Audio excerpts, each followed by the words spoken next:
आवाहन करावं। यानंतर या कार्यक्रमासाठी उपस्थित असलेले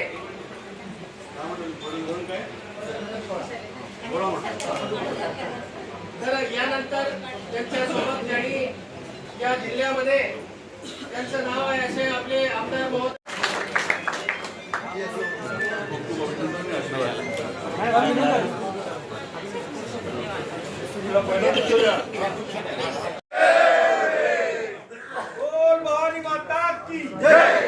डॉक्टर बाबासाहेब आंबेडकरांचा डॉक्टर बाबासाहेब आंबेडकरांचा डॉक्टर बाबासाहेब आंबेडकरांचा